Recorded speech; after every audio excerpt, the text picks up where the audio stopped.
Good morning, everyone, and welcome to this morning's investor webinar.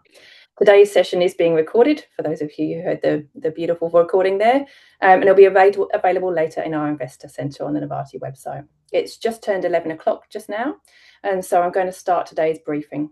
Thank you all for joining us, and we really appreciate you joining and contributing to our webinar.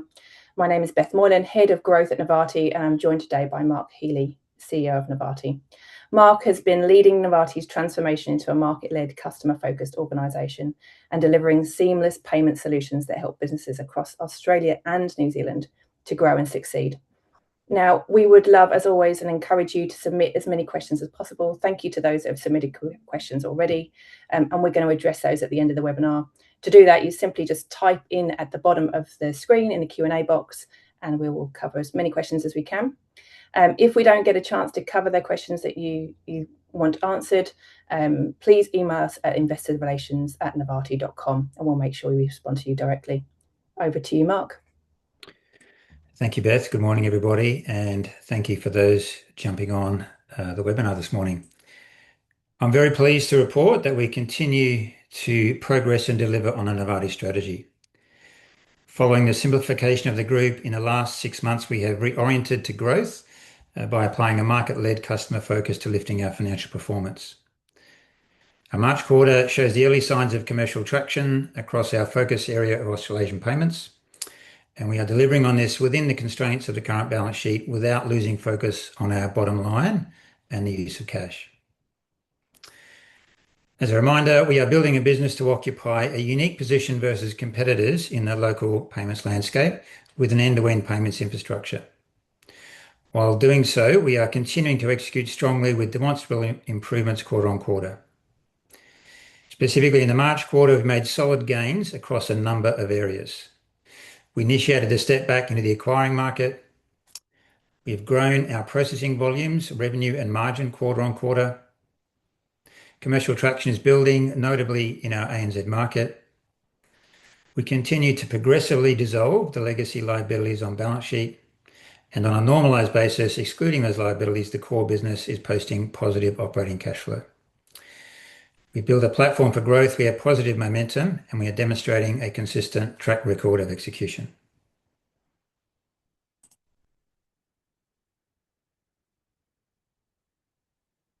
As usual, I'm going to rest on this slide a little and explain our point of view on the market and how we position.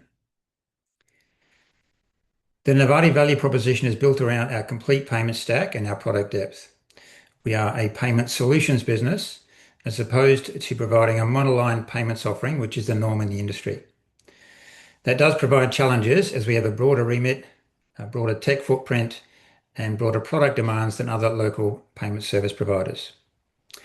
We provide businesses, software platforms, and other fintechs with the ability to accept card payments from their customers across any sales channel and payment type, both cards and non-cards. The ability to design and launch both open and closed loop card and wallet programs. The ability to make and receive international payments in local currencies. The ability to connect directly into a range of Asian wallets. And the ability to use vouchers in a range of different use cases across loyalty, wallets, and payments. As consumer preferences change and the industry adapts, Novatti intends to build and develop a leading position bridging into the rapidly advancing digital asset economy. Anchored by our investment in the AUD stablecoin and the range of use cases around tokenization, we are well positioned for the adoption of regulated digital finance. The essence of our view was that stablecoins are not a disruption strategy, rather an efficiency strategy.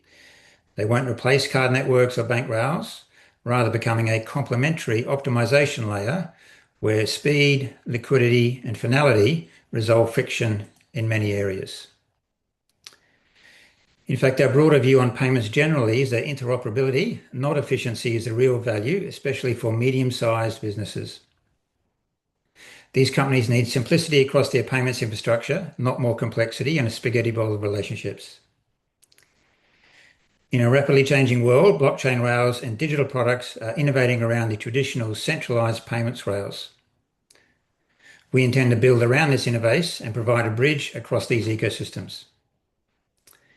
In short, we believe the value in payments is moving from execution to decision, and successful payments companies will not just move data and money following a single payment stream, but actually determine how payments get made for customers.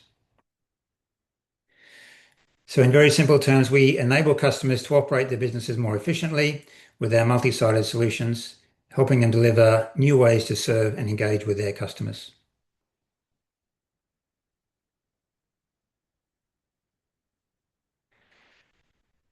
Under the strategic reset, our focus has been to build a sustainable business positioned around the three pillars of simplification, a market-led customer focus, and lifting our financial performance. In terms of Q3 specifically, for the group, we posted 7.2 million in revenue, with gross margin now stable at the new operating level of circa 50%.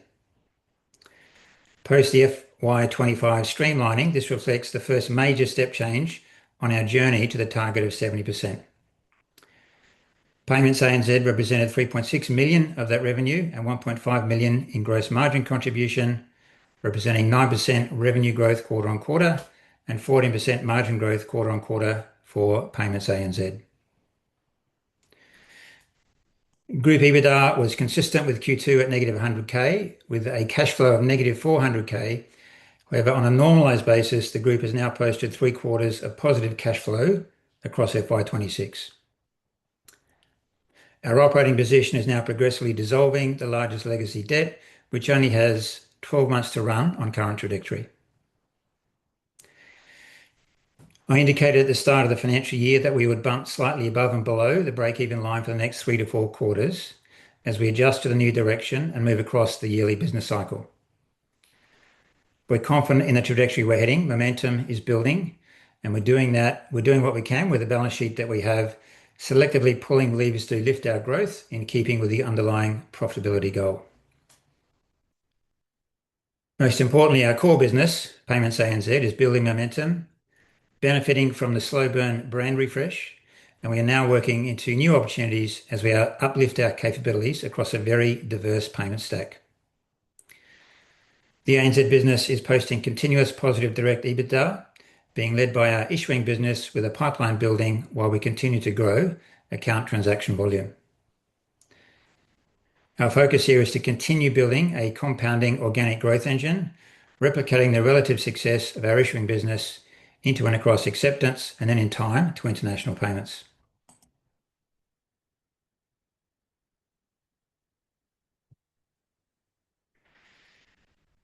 As I mentioned, phase one of the strategy was to build a sustainable business. Our restructuring was largely completed last year, and for FY26, we announced a pivot back to growth. We have and continue to undertake revenue reform to drive to our 70% plus gross margin target, and our focus will not shift from the bottom line as we make this pivot. Within the core ANZ business, the 2 near-term levers for growth are card issuing and card acquiring. Issuing and acquiring are 2 very large markets that effectively back into each other.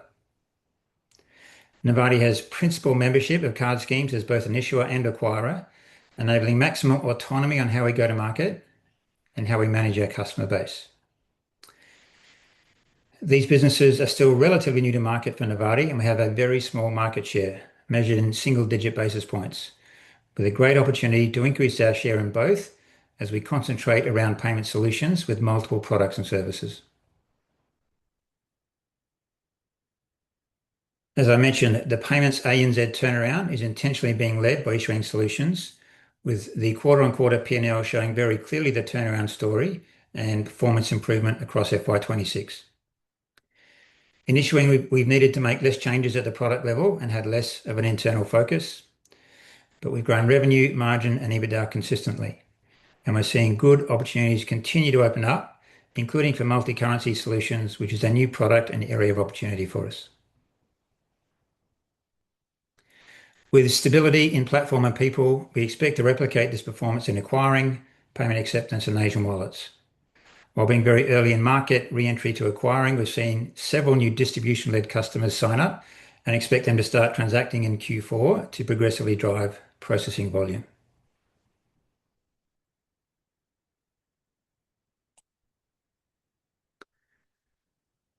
We're a B2B business, and our commercial strategy specifically targets medium-sized businesses, software partners, and other fintechs, including internationals entering the local ANZ market.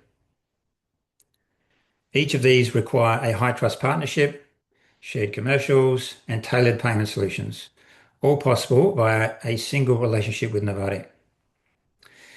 This is a very powerful offering. It's central to how we have repositioned the brand refresh, and we know it's working as prospects are attracted to us because they want a solution that works with their tech. They want access to both the Australian and New Zealand markets simultaneously, and/or they want access to Chinese customers, which we can provide via our direct licenses with all the major Chinese wallets.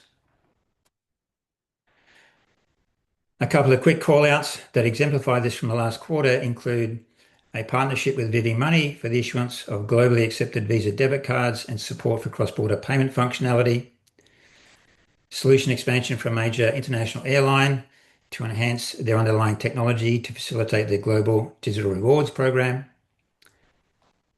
and specifically from the acquiring business, a partnership agreement with the Australian subsidiary of a major Asian fintech to distribute Novatti's in-store and e-commerce payment acceptance solutions within both Australia and New Zealand, and a pharmacy group with Australian operations rolling out Novatti's payment acceptance into its New Zealand business.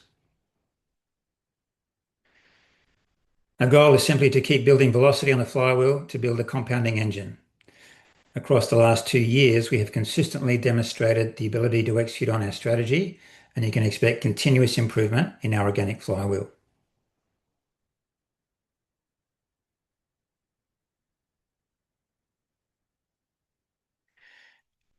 Any repeat attendees today will probably recognize this slide, and it's an important one, as everything we set out to do when I reset the business thus far has been done. Our turnaround strategy has repositioned and strengthened the business. The reset has been completed. The scale of this turnaround has been dramatic, but the execution has been highly effective. We now have a stable business, a business situated at the epicenter of what is a very dynamic industry and market opportunity. In our pivot back to growth, we will retain a focus on profitable growth and unlocking the latent potential that we've built. We have a strong and consistent track record of execution. We have significant acquiring experience in the business to leverage as we focus on this product domain. We have a very clear view on our value proposition and target customer. We have a unique position bridged around the traditional and evolving digital finance ecosystems to meet the needs of growth businesses. Our improving cash flows now provide flexibility to reinvest into growth. And we are starting to face into inorganic growth opportunities in a very fragmented local market, providing an ability to accelerate our market position. M&A within the Australian payments market is already well underway and will likely accelerate post the looming regulatory changes. And this will be a key focus area for me this year.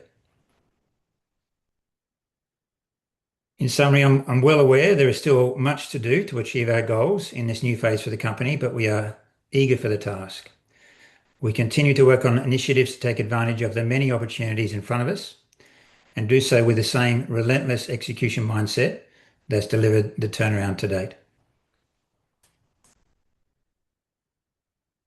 And with that, Beth, I might open up for some initial questions. Thank you, Mark. We actually have had some questions before the webinar, and we've got some during the webinar. I'm going to kick off. Actually, before I do that, if anybody does have any more questions, please feel free to put them in the Q&A, and we'll go through those too. The first one is, can you explain the normalized cash flow metric and what does that represent? Okay, sure. Getting to a cash flow positive position was the initial objective of the financial pillar of our strategy, and we have been making major improvements against this through the last 18 to 24 months. The raw baseline cash flow for Q3 was negative 400K. The normalized view excludes the main historic liability from years past. Specifically, the company accounts capture a historic debt with the ATO that peaked at greater than $5 million several years ago, and we have been progressively paying that down on an approved payment plan, alongside maintaining current payments. As a general status update, that balance is now less than $2 million and only has 12 months to run. So the normalized view shows the current operating posture of the business, excluding those historic ATO payments. FY26 has seen the current business post 3 quarters of positive operating cash flow and continues to improve. Thank you. There's another question here around, you continue to maintain 70% as gross margin target. Is that still achievable? Yes, I do, and yes, it is. It is fundamental to how I want to position and reposition the business, both internally and externally.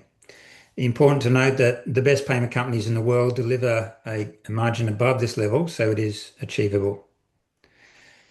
As a primary lever, we're building a business and a brand that delivers deep value to customers as they digitize their payment experiences for their customers through our integrated payment solutions.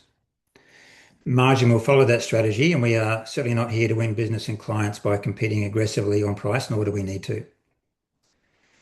As a secondary lever, as we grow our GTV or processing volume, then our variable costs also come down over time, as most of our supply contracts are built on a tiered volume to cost basis. Thank you. Are there any more customers signed by issuing and acquiring that are not included in the announcements? Or is that the total that have been signed? What's your threshold to warrant inclusion? Interesting question. There's no specific threshold that we apply, but yes, there are more. We don't cover smaller customers or additional outlets from an existing customer or integrated partner. Say, for example, in our motion acceptance business under an integrated software solution. I would say, as a rule of thumb, we would typically include something or call it out if it's projected to deliver around 100K in annual revenue or greater, or where the customer has significant potential to scale for us into the medium term through GTV distribution or product extensions. Thank you. This is an interesting question in the current market. How viable is the acquiring business with the up-and-coming changes to card surcharging? I'll give two answers to that, a short and a longer one. The short answer is we are not expecting any significant impacts to our current business, and we are very positive, remain very positive on our ability to grow the acquiring business following the changes we've made across calendar 2025. The slightly longer answer is that, in fact, there are two regulatory changes after the recent RBA decisioning. One, per the question, is the removal of surcharging, and the second is the reduction in card interchange fees. On the first, related to surcharging, our acquiring portfolio is quite small at this point, and within that acquiring portfolio, there's a very small number of customers that surcharge. So there'll be no significant impact for our current customer base, nor any material impact to revenue for Novatti.